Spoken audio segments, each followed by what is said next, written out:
ẹ̀yin èèyàn lé èwo lẹ ṣe àlàáfíà ni ẹ wà? Ṣé dáadáa la bá yín? Gbogbo lẹ ń kọ́. Gist tèmi ó lágbára o lórí ọ̀rọ̀ àwọn olórí yìí, lórí ọ̀rọ̀ olórí Ronke, Mariam àti Tobi.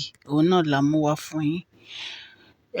Wọ́n ní pé olórí Ronke wọ́n ló ń sáré kiri wípé kò fẹ́ jáde nínú palace, pé gbogbo àwọn èèyàn ló ti lọ bá, gbogbo àwọn èèyàn ló ti lọ rí lórí ọ̀rọ̀ ẹ pé kábíyèsí ní kó jáde nínú pálásì kan lọ ralé. Wọ́n ní gbogbo ibi tó ti lè máa lọ láti máa lọ sọ̀rọ̀ ẹ pé kí wọ́n má jẹ́ kí wọ́n láwọn jáde nínú pálásì, pé kí wọ́n má jẹ́ kí Queen Naomi wá sínú pálásì. Wọ́n ní nǹkan tó ń ṣe kiri ń ti ẹ̀ nìyẹn. Wọ́n ní bẹ́ẹ̀ ni Mariam náà, wọ́n ní bó ṣe ń sáré lọ ló ń sáré bọ̀. Wọ́n ló lọ ráwọn yèyé mẹ́ta, wọ́n láwọn yẹn gbé ní dáàmú ẹ̀ pé àwọn ò lè dá sọ̀rọ̀ márèjì kábíyèsí. Wọ́n níbẹ̀ ló ń lọ sọ́dọ̀ àwọn ẹ̀dà, ló lọ ń bribe wọn. Èyí tá a gbọ́ tiẹ̀ nìyẹn. Ìyẹn Tobi ń tiẹ̀. Ó ní òun ò ní ẹni tí ń ṣe pẹ̀lú pé kí Queen Naomi má wá sínú palace. Ó dẹ̀ ní ò ní jáde nínú palace lẹ́yìn ìgbà tó ralé. Òun sọ pé ó ṣe nǹkan kan o, ó ní kí ó support Dr. Elizabeth, àwọn Mariam o, ó support olórí Ronke o. Ẹ̀yin Queen Naomi ló wà, ó dẹ̀ ló ní jáde nínú palace. Ṣé ẹ mọ̀ pé recently la gbọ́ pé uncle ẹ̀ wá sínú palace tí kábíyèsí ní kí wọ́n jáde nínú palace àwọn. Pé uncle ẹ̀ sọ fún kábíyèsí pé who is that Queen Naomi tó máa ní kí àwọn olórí kan máa wọ inú palace, àmì pé àwọn olórí kan jáde nínú palace. Pé báwo ni obìnrin kan ṣe máa sọrú ọ̀rọ̀ báyẹn fún kábíyèsí, tí kábíyèsí fi ní kó jọ kọ́. Pé kí wọ́n jọ kán jáde nínú palace àwọn, kí wọ́n wọ́ọ̀kì uncle, tí wọ́n ṣe wọ́ọ̀kì uncle Tobi jáde nínú palace kábíyèsí.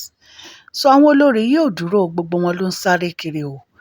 Wọn ò fẹ́ kúrò nínú palace yẹn. Ṣé ló dàbí ẹni pé wọ́n rí nǹkan kan mọ́ nínú palace yẹn tí wọ́n fi fẹ́ jáde. Ṣùgbọ́n ẹ̀yin olólùfẹ́ mi, ẹ káàbọ̀ sí Mashola Gist TV o. Orúkọ mi ni Mashola, mo máa ń sọ Yorùbá lórí channel mi, mo máa ń sọ̀rọ̀ nípa celebrity gist, royal gist, politics àti gbogbo nǹkan tó ń ṣẹlẹ̀ ní agbègbè orílẹ̀-èdè bàbá wa ní Nàìjíríà. Ẹ jẹ́ ká jọ gbọ́ gist tèmi. Ẹ̀yin èèyàn lé, bí a ṣe ń sọ lọ o, olórí Ronke wọ́n ní bó ṣe lọ bá brother Queen Naomi nìyẹn o. Èyí tá a gbọ́ recently allegedly. Pé ó lọ ń sọ fún brother wọn pé why tó jẹ́ pé Queen Naomi tí wọ́n wà okay pẹ̀lú gbogbo nǹkan tí kábíyèsí ń ṣe fún wọn. Pé why tí Queen Naomi máa ní káwọn jáde nínú palace fún wọn. Pé why tí Queen Naomi máa ní káwọn jáde nínú palace fún wọn. Pé tán bá fẹ́ wá sínú palace, wọ́n lè wá sínú palace. But kán ní káwọn jáde nínú palace yẹn kò jọ. Wọ́n ní brother Queen Naomi kan wò wọ́n báyìí ni wọ́n dá wọn lọ. Ẹ̀yin èèyàn lé, nǹkan tí olórí Ronke tó fẹ́ gbà nínú nǹkan tó ń ṣe yìí kò yé wa rárá. Bẹ́ẹ̀ náà ni Mariam, ló ń bribe àwọn ẹ̀dà. Ó lọ ń bribe àwọn ẹ̀dà pé kí wọ́n sọ fún kábíyèsí pé kábíyèsí ò ní ẹ̀tọ́ láti lé yín jáde nínú palace. Kábíyèsí ò ní ẹ̀tọ́ láti lé yín jáde nínú palace, láti mú ìyàwó wọn àtọmọ wọn padà wá sínú palace. Ṣé ẹ wá fẹ́ kí ọmọ kábíyèsí máa gbé ta ni? Ṣé ẹ fẹ́ kí ọmọ kábíyèsí kó máa gbé ta ni, kó máa wọ inú palace bàbá ẹ̀? Because ọ̀rọ̀ yìí ò yé èmi rárá. Tobi, ìwọ ń ránṣẹ́ sí Queen Naomi pé o ò sí lẹ́yìn àwọn Mariam o, o ò sí lẹ́yìn àwọn olórí Ronke o, ẹ̀yin wọn ló wà. Ẹ̀yin wọn ló wò dẹ̀ lónìí kúrò nínú palace. O ní hormone pregnancy ni. O ní tó bá ti ṣe tán lójú ẹ̀ máa ń wálẹ̀. O ní kì í ṣe pé o mọ̀ọ́mọ̀ ń ṣe. Okay, uncle ẹ̀ tó lọ gbé wá sínú palace náà, ṣé hormone pregnancy náà ni? Because kò yé mi rárá. Ọkọ yín ń pàṣẹ.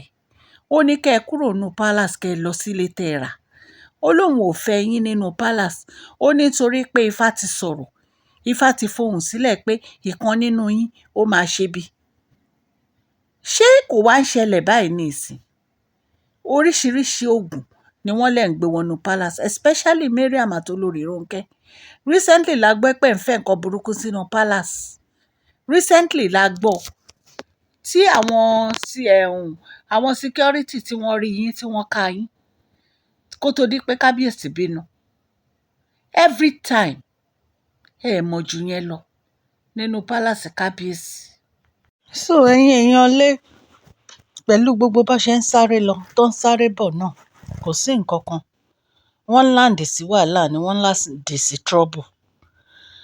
bí Mariam ṣe lọ sọ́dọ̀ àwọn yèyé mẹ́ta wọ́n sọ fún yín pé àwọn ò lè dá sọ̀rọ̀ kábíyèsí àwọn ò lè dá sọ̀rọ̀ márèjì kábíyèsí wípé kò náà kó lọ ronú pìwàdà gbogbo nǹkan tó ń ṣe kó yíwọ́ ẹ̀ padà wípé lóòótọ́ ó náìsí ó máa ń ra nǹkan fún yín ó máa ń fún yàn ní nǹkan yín ò ní káwọn má bàa sòótọ́ ọ̀rọ̀ wípé ìwà tó ń wò dáa rárá wípé kó gba kámú kó fi Queen Naomi sílẹ̀ àti kábíyèsí pé kábíyèsí love Queen Naomi kò dẹ́ ṣe nǹkan táwọn lè change love is real natural love ni wípé so kó jókòó síbi tọ́kọ ẹ̀ bá fi sí gbogbo bó ṣe ń sáré kiri ó ti tó pé ṣé kò rẹ̀ ni ṣé kò sùn ni bẹ́ẹ̀ náà là ń ti wo olórí Ronke wọn ò jókòó jẹ́ o eré pé kí Queen Naomi má padà wá sínú pálásì náà sáré kiri wọ́n tiẹ̀ nígbà tí kábíyèsí lé wọn jáde wọ́n ní wọ́n fohùn sílẹ̀ lẹ́nu géètì pé Queen Naomi àwọn á make sure pé kò ní padà wá sínú pálásì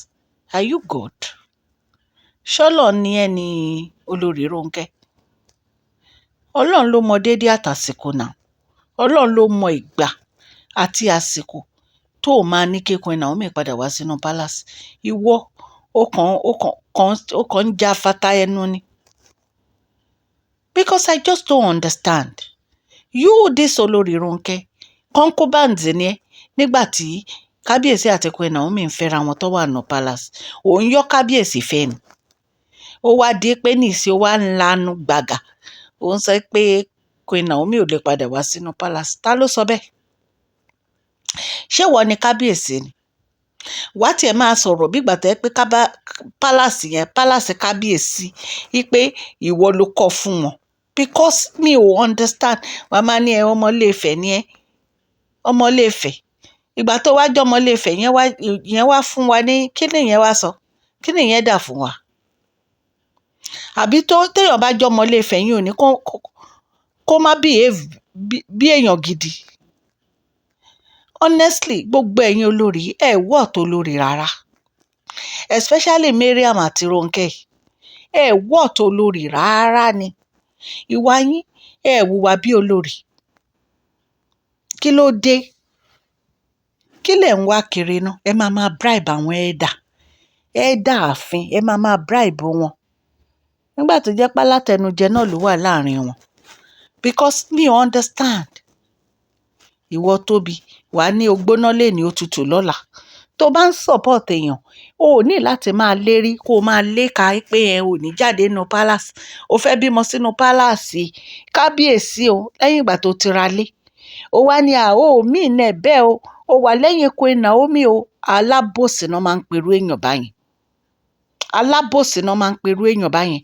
tó o bá fẹ́ ṣekú ó máa ṣekú ni tó o bá fẹ́ ṣẹyẹ ó máa ṣẹyẹ ni tó bá jẹ́ pé lóòótọ́ o wà lẹ́yìn Queen Naomi o ò ní sọ fún kábíyèsí pé o ò ní jáde nínú palace o fẹ́ bímọ sínú palace ni o ò dẹ̀ ní lọ gbé ọ̀nkọ̀ ẹ̀ wá kan wá máa bẹ̀bẹ̀ kábíyèsí wọ́n ní ọ̀nkọ̀ ẹ̀ tó wọ́n wá bọ̀rọ̀ jẹ́ náà wọ́n á sọ pé who is that Naomi ta ni Naomi yẹn tó máa ní kí wọ́n lé àwọn olórí jáde nínú palace wọ́n ní bí kábíyèsí ṣe lé wọn dànù nìyẹn pé you dare not talk to my wife like that so ó ní fault Tobi ó kàn sọ pé àwọn blogger ń sọ̀rọ̀ ẹni ìwọ gọ́gọ́ fúnra ẹ ó ní fault nǹkan tí Dr. Elizabeth fi pè ẹ́ ní betrayal nìyẹn because ó hùwà bíi betrayal ó dẹ̀ hùwà bíi pretender tó bá ṣe pretender ni ò ní máa sọ pé ìwọ fẹ́ bímọ sínú palace o níbo lèèyàn bímọ sí tẹ̀yìn ò bímọ sí ṣé Queen Naomi bímọ sínú palace ni